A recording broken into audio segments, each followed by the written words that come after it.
My name's Vanessa Lewis and I'm here to talk to you today about beliefs and how you can rapidly change them.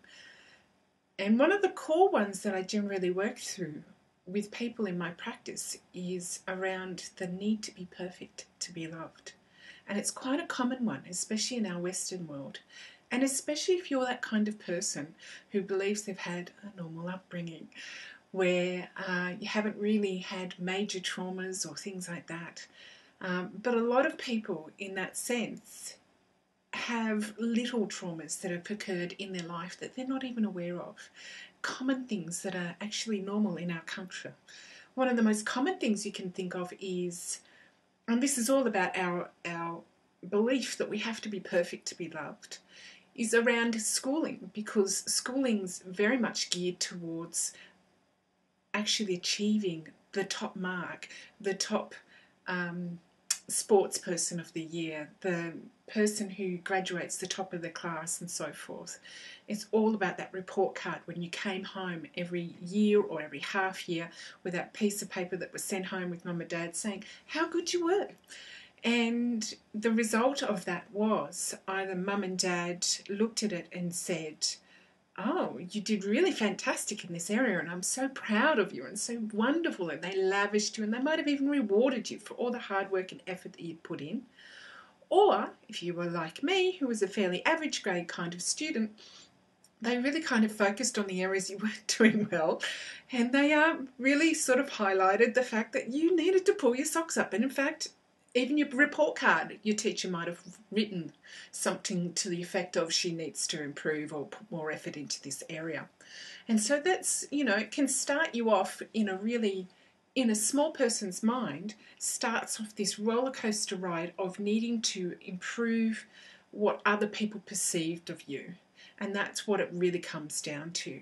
So this desperate need for love and affection that sometimes our parents actually only gave it to us when we achieve something, whether that's grades or in our sports, or whether even creatively that we achieve something that was to their mind up there, that they could actually talk to their other friends about, little Johnny's great on the soccer field. He's made sportsman of the team for the last 2 years, and they would brag about it, use it as bragging rights.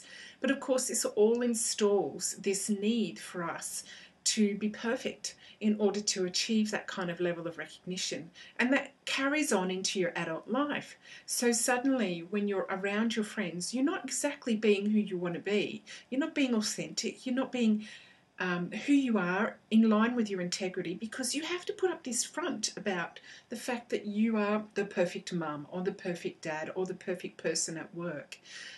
You have to achieve at work in order to be seen, to be noticed, to be recognised. And the accolades build on top of that. And some people are built under this. Some people, this belief can be quite crippling, especially if they weren't given a lot of love other than what they achieved as a child. And that can be kind of detrimental to everything, because it will drive you no end to seek the love and affection of people that you wouldn't necessarily give the time of day to outside of your personal world. But for some reason, their love and their attention is what you crave. So sometimes you will let down the people that mean the most to you, your family, your children, your friends, in order to be loved or accepted or validated by someone else. So if this sounds like you, then this is what I'm here to help you with, because I know what that feels like, and I certainly work with a lot of people that feel that way. And if you're one of the lucky few that don't have that, then you're really, really fortunate. And perhaps you can spot it in other people, and you might point them to this YouTube for them to look at. So one of the ways that I help people with dealing with this core belief is using something called emotional freedom technique. Now, if you haven't come across this technique, then I would recommend you look up many, many different YouTube ways on how to do it. And a simple one is by a lady called Krista Jane. If you have a look for her under the YouTube search, you'll find her, and she's really fantastic. She just gives you the basic way of doing it for a headache. But the same weight can be applied, and it's a simple technique. The trick is understanding how to apply it to yourself.